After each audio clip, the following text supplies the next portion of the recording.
नमस्कार, मैं डॉक्टर सपना पुंदीवाल, स्त्री रोग विशेषज्ञ। आज इस वीडियो में हम डाइट इन प्रेगनेंसी मतलब गर्भावस्था में हमारी डाइट कैसी होनी चाहिए इसके बारे में चर्चा करेंगे। ज़्यादातर आम लोगों की धारणा रहती है कि प्रेगनेंसी में 2 लोगों के बराबर खाना है, लेकिन ऐसा नहीं है। हमें डबल खाना नहीं खाना है। हमें नॉर्मल जो हमारी पहले डाइट थी उससे सिर्फ 300 किलो कैलोरीज एडिशनल लेना है। अब डाइट में हमारा न्यूट्रिशियस और बैलेंस डाइट होना इम्पॉर्टेंट है, क्योंकि बच्चे का जो फिजिकल और मेंटल डेवलपमेंट होगा वो बैलेंस डाइट आप जो खाएंगे उस पर निर्भर करेगा। तो इसलिए आपकी डाइट में आपको पता होना चाहिए कि हमें किन चीज़ों का विशेष ध्यान रखना है। तो हमारी डाइट में मेनली हम मैक्रोन्यूट्रिएंट्स और माइक्रोन्यूट्रिएंट्स लेते हैं। मैक्रोन्यूट्रिएंट्स जो हमें एनर्जी देते हैं, मतलब फैट, कार्बोहाइड्रेट, प्रोटीन, जो हमको नॉर्मल डाइट में मिल जाता है। प्रोटीन हमें एक्स्ट्रा लेना है प्रेगनेंसी में, क्योंकि प्रोटीन बच्चे के डेवलपमेंट के लिए बहुत ज़रूरी है। तो प्रोटीन रिच डाइट के बारे में हम बाद में बात करेंगे। दूसरा माइक्रोन्यूट्रिएंट्स होते हैं। माइक्रोन्यूट्रिएंट्स में मेनली आते हैं विटामिन, मिनरल्स, एंटीऑक्सीडेंट्स। तो उनका हमें विशेष ध्यान रखना है कि हमारी डाइट में वो हमें मिल रहे हैं कि नहीं मिल रहे हैं। सबसे पहले हम फर्स्ट ट्राइमेस्टर की बात करें। फर्स्ट ट्राइमेस्टर में बच्चे का ब्रेन और स्पाइनल कॉर्ड, नर्वस सिस्टम का डेवलपमेंट होता है। तो इसलिए उस टाइम पर हमें विटामिन B9 यानी फॉलेट यानी फॉलिक एसिड की बहुत ज़रूरत होती है। तो इसलिए हमारी जो डाइट है वो ऐसी होना चाहिए जिसमें फॉलिक एसिड हो।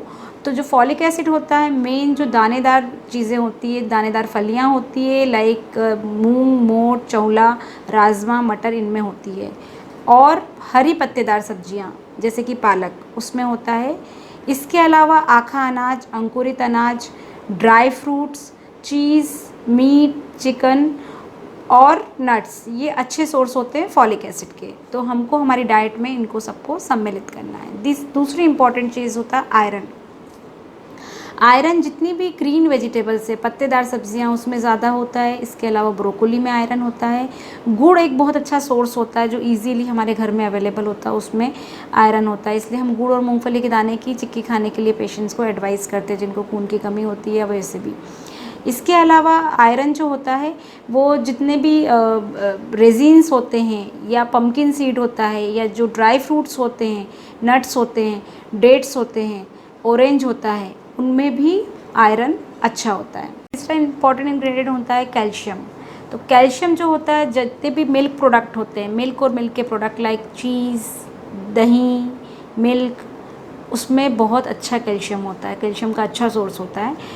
इसके अलावा कैल्शियम सोयाबीन में होता है, नट्स में होता है, बादाम में होता है, डेट्स आती हैं, डेट्स में होता है, और ड्राइड फिग यानी कि अंजीर को आप गला के खा सकते हो, उसमें भी कैल्शियम अच्छा होता है। इसके अलावा जितनी भी बीन्स होती हैं, मतलब दानेदार जो आपका अनाज मैंने बताया, उसमें भी कैल्शियम होता है। नेक्स्ट चीज़ आती है आपका प्रोटीन डाइट के लिए मैंने कहा था आपको कि प्रोटीन रिच डाइट लेना चाहिए। प्रोटीन डाइट हम वैसे भी, बच्चा अगर कमज़ोर होता है तो भी हम प्रोटीन रिच डाइट के लिए बोलते हैं। प्रोटीन में हम प्रोटीन पाउडर भी सप्लीमेंट पेशेंट को देते हैं कि आपको लेना है दूध के साथ। तो सबसे इंपॉर्टेंट होता है प्रोटीन के लिए जो इजीली अवेलेबल और अच्छा सोर्स है वो है मिल्क आपको दोनों टाइम लेना है, प्रोटीन पाउडर के साथ या ड्राई फ्रूट पाउडर के साथ आप ले सकते हैं। इसके अलावा दूसरी इंपॉर्टेंट चीज़ होती है जो प्रोटीन का अच्छा सोर्स होती है, वो दालें होती हैं। जितनी भी प्रकार की दालें हैं उन सब में प्रोटीन प्रचुर मात्रा में पाया जाता है। इसके अलावा दूध के बने हुए प्रोडक्ट लाइक कि दही, पनीर, इनमें भी प्रोटीन अच्छा होता है। सोयाबीन में प्रोटीन अच्छा होता है, उससे बना हुआ टोफू में प्रोटीन अच्छा होता है।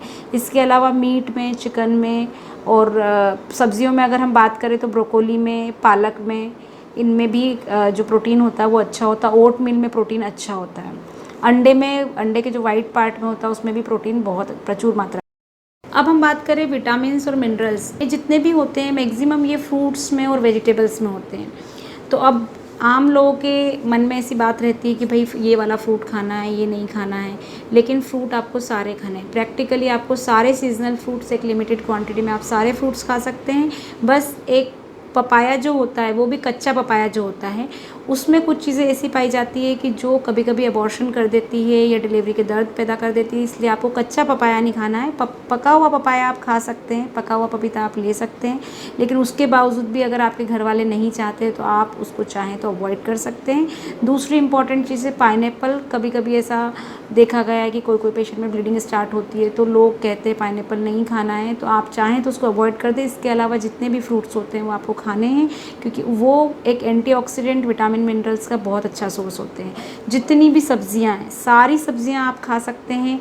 बस ये है कि जिन सब्जियों में बहुत ज़्यादा मिर्च मसाला डलता है, या जो गैस करती हैं, जिनका डाइजेशन थोड़ा पुअर होता है, जैसे कटहल थोड़ी हैवी होती है डाइजेस्ट करने में, सूरन हुआ, और आपका बैंगन हुए, आलू बहुत ज़्यादा क्वांटिटी में होना, ऑल्दो आलू में भी आयरन होता है, आलू भी स्टार्च का, कार्बोहाइड्रेट का अच्छा सोर्स होता है, तो बिल्कुल नहीं लेना ऐसा नहीं है। लेकिन आप डेली आलू खा रहे हैं, ज़्यादा आलू खा रहे हैं, बैंगन एक्सेसिव ले रहे हैं, तो वो नहीं लेना। लेकिन आपको जितनी भी सब्जियां हैं वो सब आप ले सकते हैं, सारे फ्रूट्स ले सकते हैं एक्सेप्ट पाइनएप्पल एंड पपीता।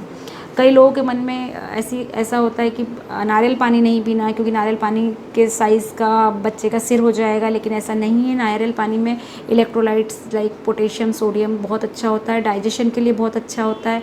हम लोग लास्ट ट्राइमेस्टर में तो स्पेशली नारियल पानी लेने के लिए बोलते हैं, ताकि बच्चे के आसपास जो पानी होता है वो अच्छा रहे, उससे हाइड्रेशन भी मेंटेन रहेगा, डाइजेशन अच्छा रहेगा, आपको सारे इलेक्ट्रोलाइट्स मिलते रहेंगे। तो इसलिए नारियल पानी भी लेना है, सारे फ्रूट्स, सारे वेजिटेबल्स ले लें। एंटीऑक्सीडेंट्स भी जो होते हैं वो भी आपको सारी जो फ्रेश फ्रूट्स होते हैं उनमें और सब्जियों में मिलते हैं। इसके अलावा अंकुरित अनाज भी एंटीऑक्सीडेंट का बहुत अच्छा सोर्स होता है। और जितने ड्राई फ्रूट्स हैं, ड्राई फ्रूट्स में भी आपके मिनरल्स प्रचुर मात्रा में होते हैं, एंटीऑक्सीडेंट प्रचुर मात्रा में होते हैं, फाइबर्स बहुत होते हैं, इसलिए ड्राई फ्रूट्स लेना बहुत इंपॉर्टेंट है। ड्राई फ्रूट्स के बारे में आम लोगों के मन में ये धारणा रहती है कि ये चीज़ गर्म करती है, बादाम गर्म रहेगी, अखरोट गर्म रहेगी, अंजीर गर्म रहेगी, खजूर गर्म रहेगी, लेकिन ऐसा नहीं है। बादाम को, किशमिश को और अखरोट को आप रात में भिगो दीजिए, 5-6 बादाम, 5-6 किशमिश, 2 अखरोट आप रात में गला दीजिए, सुबह आप ले लीजिए, या उसका पाउडर बना लीजिए, उसको दूध के साथ आप शेक बना के ले लीजिए। पिस्ता भी आपको खाना है। काजू जनरली मैं अवॉइड करती हूँ लेने के लिए, पेशेंट को मना करती हूँ, उसमें कैलोरी ज़्यादा होती है। तो काजू के अलावा जितने ड्राई फ्रूट्स से आप ले सकते हैं, खजूर आप ले सकते हैं, खजूर लेने से नुकसान नहीं, आपके फ़ायदे होंगे। आप अंजीर भी ले सकते हैं, अंजीर भी रात में गला के आप सुबह ले सकते हैं, वो आपको बिल्कुल गर्म नहीं करेंगी। तो इसलिए आप ड्राई फ्रूट्स ले सकते हैं, फ्रूट्स ले सकते हैं, सारी वेजिटेबल्स ले सकते हैं। तो अपनी डाइट में हमें ध्यान रखना है कि हमें ये चीज़ें ज़रूर लेना है। हमारी सर्विंग्स जो होती हैं, जनरली मैं सारे पेशेंट्स को एडवाइस करती हूँ कि 5 सर्विंग्स फ्रूट्स की और वेजिटेबल्स की होनी चाहिए। अगर 2 सब्जियाँ ले रहे हैं तो 3 फल लें, या 3 सब्जियाँ ले रहे हैं तो 2 फल मिनिमम लें ही आप। एक आखा फल लें, एक को आप चॉप करके ले सकते हैं या जूस के फॉर्म में ले सकते हैं। तो इन चीज़ों को अपने को विशेष अपनी डाइट में ध्यान रख के लेना ही है।